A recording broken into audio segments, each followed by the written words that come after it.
Nous sommes le lundi 21 décembre. Un grand merci pour votre mobilisation de fin de semaine. Cependant, nous ne sommes pas encore sereins parce qu'il nous manque en vérité plusieurs mois de budget. Alors mon appel devient forcément urgent. Il reste quelques jours, une grosse semaine, pour atteindre les objectifs financiers qui assureront la survie de votre chaîne en 2021. Notre budget annuel est à nos yeux important en réalité. Il ne représente non pas 3 mois, pas 3 jours, pas 3 heures, mais 2h20 de programme de France Télévisions financé par vos impôts. Avec beaucoup d'ingéniosité, la première chaîne audiovisuelle alternative de France poursuit sa progression et se renforce, touchant dorénavant des millions de visiteurs uniques. Soutenez le projet de TV Liberté en faisant un don défiscalisé impérativement avant le 31 décembre. Aidez-nous tout de suite ensemble pour nos libertés. Frappons plus fort.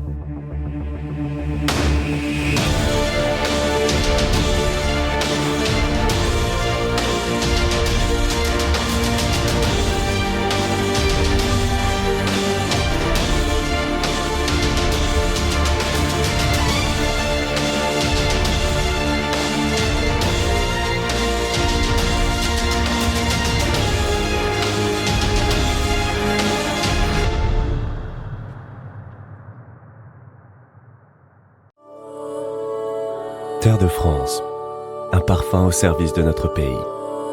En vente sur la boutique de TV Liberté.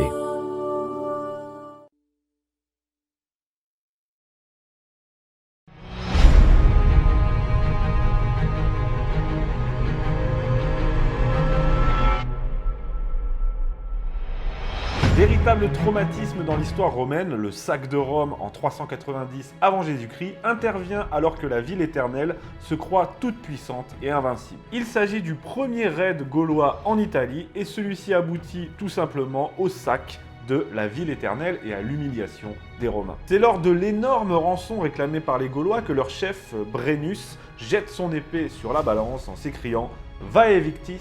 Malheur aux vaincus. Un épisode qui sera un véritable traumatisme national, marquera profondément les consciences des Romains et ne sera pas pour rien dans l'intervention de Jules César en Gaule des siècles plus tard.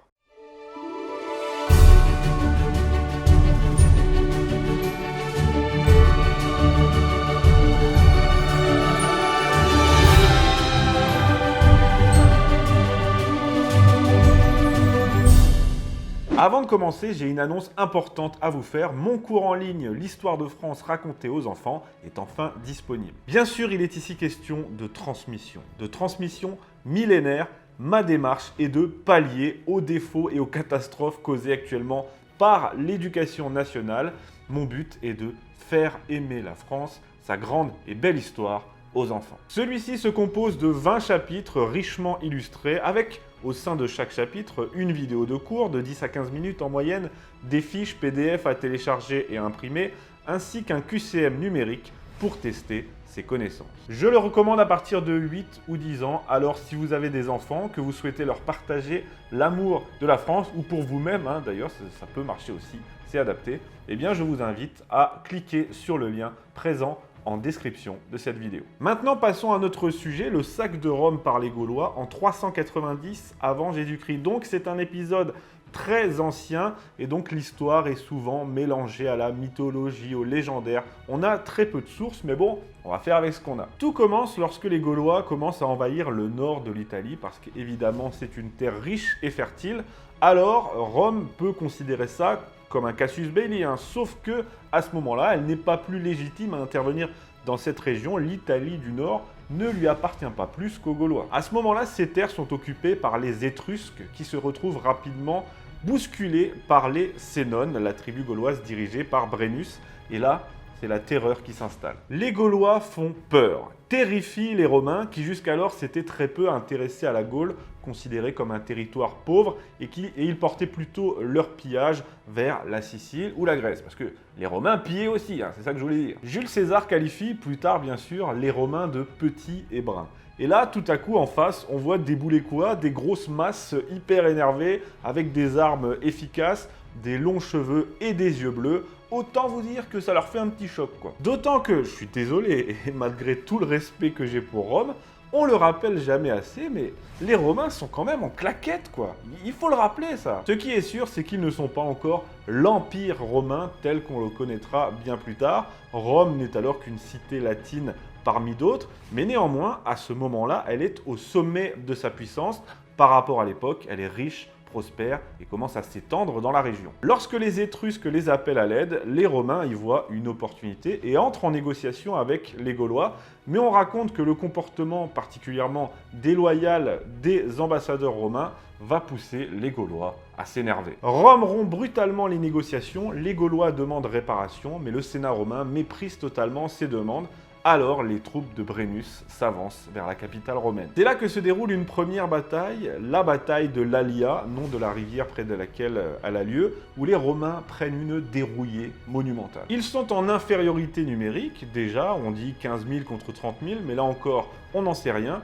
Ils sont en claquette, ça aussi je l'ajoute, mais en plus, ils ne sont pas du tout au fait de la stratégie des guerriers gaulois, de leur manière de faire la guerre. C'est nouveau pour eux. Alors c'est la débâcle, et après ça, la ville de Rome est quasiment livrée à elle-même. Elle se retrouve sans défense. Avec les quelques troupes qui restent et les hommes en état de se battre, les Romains se réfugient dans la citadelle du Capitole, un point fortifié, et attendent l'arrivée de l'ennemi. Et les Gaulois sont les premiers surpris d'avoir remporté aussi facilement cette bataille. J'ai dit que Rome n'était pas encore l'Empire romain, mais c'était néanmoins une cité puissante, riche, en pleine expansion, et qui était déjà perçue comme invincible, surtout par les Romains eux-mêmes. Alors les troupes de Brennus progressent lentement, par crainte d'un piège, et arrivent 3 jours plus tard à Rome, trouvant une ville déserte en dehors du Capitole. Tite-Live nous dit qu'à cet instant, l'entrée des Gaulois dans la ville se fait sans colère et sans emportement. Ils mettent le siège devant le Capitole et pendant ce temps-là, les guerriers gaulois s'éparpillent dans la ville à la recherche de richesses. Le pillage commence, mais pas encore le massacre. Parce que c'est là qu'intervient un épisode sans doute mythologique. Les guerriers gaulois, lorsqu'ils entrent dans les maisons des sénateurs, ce tableau me fait toujours rigoler, la gueule du Gaulois, cette bonne gueule de Gaulois souriant me fera toujours rire. Mais bref, les guerriers gaulois, lorsqu'ils entrent dans les maisons des sénateurs, ils trouvent ces derniers assis, immobiles, attendant dignement la mort, se sacrifiant aux dieux. C'est ce qu'on appelle la dévotion. Tite-Live nous dit « Les barbares se tenaient devant eux dans le recueillement qu'inspirait la présence de la divinité. » Lorsqu'un Gaulois tire la barbe d'un sénateur, le prenant pour une statue, un certain Marcus Papyrus le frappe violemment à la tête avec son sceptre d'ivoire, et c'est là que le massacre des habitants aurait commencé. La ville est donc pillée, mais le Capitole résiste toujours. Les Gaulois n'ont pas de machine de siège, évidemment. Le siège est long, il va durer 7 mois. Les Gaulois tenteront un assaut qui sera repoussé, puis un autre de nuit, où là aussi la mythologie entre en jeu. Elle fait intervenir les fameuses oies du Capitole qui s'envolent et préviennent les défenseurs. Vu que le siège s'éternise, que la nourriture vient à manquer, la peste aussi, dit-on, on finit par engager des pourparlers. Et les Romains se voient contraints de verser une lourde rançon en échange du départ des Gaulois. 330 kilos d'or, soit 1000 livres de l'époque. Là aussi, encore un récit sûrement à moitié légendaire, voire totalement, rapporté des siècles plus tard, comme tous les autres, par les auteurs Tite-Live, Diodore ou Pline l'Ancien. Ce récit, c'est celui de la fameuse balance. Vous savez, on raconte que les Gaulois avaient placé de faux poids sur la balance censée peser l'or donné par les Romains. Lorsque les Romains s'en aperçoivent, ils s'en plaignent, évidemment, ils ne sont pas contents. Et Brennus lance son épée sur la balance et s'exclame « Vae victis », ce qu'on a traduit par « malheur au vaincu », mais qui peut aussi se traduire littéralement par « ferme ta gueule, victime ». À mon avis, c'était à cause des claquettes, là aussi. C'est mon avis qui n'est pas partagé par tous les historiens, je dois le préciser. Il faudra que j'écrive un livre un jour, l'histoire de Rome revisitée à travers la métaphore des sandales.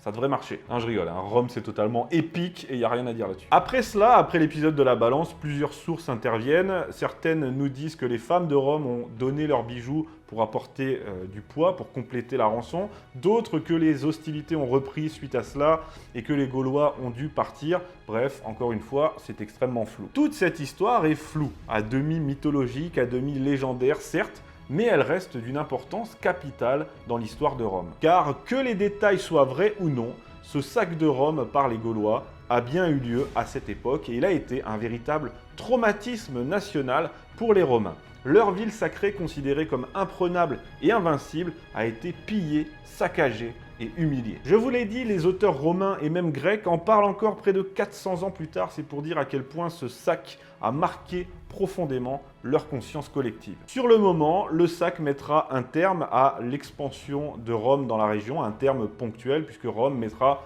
30 ans à s'en relever. Mais surtout, de là va naître une véritable psychose, une peur du Gaulois qui conduira Rome à se renforcer davantage et plus tard à envahir préventivement la Gaule cisalpine. Et puis, bien sûr, cet épisode marquant n'est pas étranger, totalement étranger, à la guerre des Gaules par Jules César. Des siècles plus tard, l'historien Yvan Le Boëc, spécialiste des Gaulois, nous dit que quand César a commencé la guerre des Gaules, 2 siècles et demi plus tard, les Romains ont applaudi, considérant que c'était une vengeance juste et légitime. Merci pour votre attention. N'oubliez pas le lien en description pour l'histoire de France racontée aux enfants, mon nouveau cours, s'il vous intéresse. Et puis d'ici là, je vous souhaite à tous un joyeux Noël et de très bonnes fêtes.